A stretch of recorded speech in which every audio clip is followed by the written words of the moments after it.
Hello and welcome to my channel. Well, I wanted to show you a stitch. Many of you, you know this stitch, but for you guys, the beginners, if you want to see this tutorial, it will be, you look down in the comment section below the video and you will see the link with this tutorial. This stitch for you guys, the beginners, has only one row. It will be perfect if you want to do your first scarf, warm, thick scarf, or a blanket, or a hat. Well, I don't know about hat for beginners, but who knows? If you're ambitious, you can do it. But this stitch is reversible, goes really fast. If you are to do a scarf, I will recommend use a soft yarn. Even for a blanket, a soft. But if you want, if you have pets, those of you, and you want to do a blanket that it's somewhat sturdy and doesn't move too much, you can try this stitch. Well, I will have to say this stitch might take some yarn. Working with puffs will take a lot of yarn. If you have scrap yarn, you want to get rid of yarn, you can try this stitch. And I think this one looks very nice changing colors. Like you do two rows with one color, then the next two rows will be with a different color. Or you choose 4 rows or whatever. It's up to you.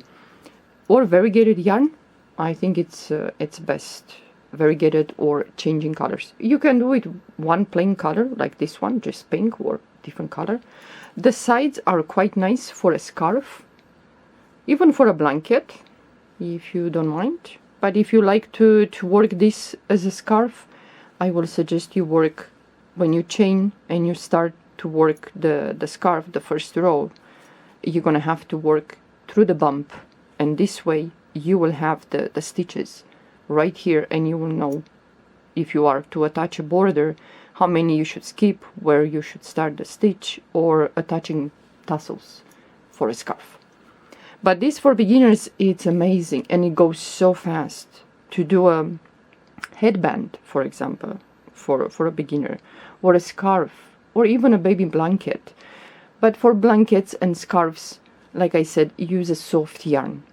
For pets, that they will not shift the blanket all the time, well, if you want, like a bed sheet on their mattress or where they stay, I think you should use, well, the exact crochet hook that the yarn recommends. If not, it's best to, when we work with puffs, to use a half of number bigger than the yarn recommends. The crochet hook should be at least half of number bigger. Yeah. If you go bigger than that, one number bigger, it might get loose. This is called the bean stitch. The stitch with the bean stitch, the original one, we go only 3 times, which is a little bit loose. You'll have a lot of spaces in between the puffs.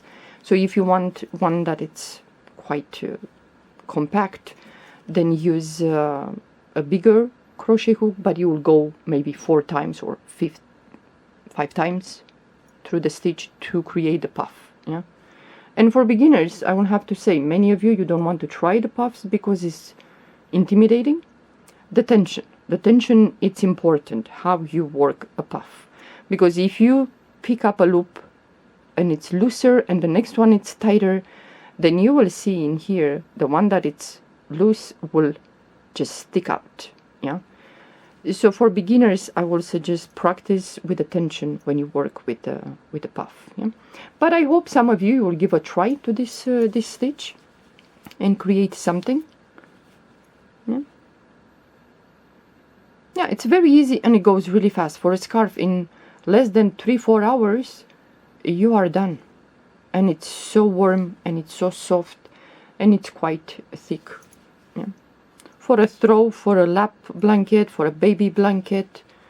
But for a baby blanket or even for an adult, use a soft yarn. It's much easier because working with puffs, the blanket will be heavy, yeah, or the scarf will be heavy on you.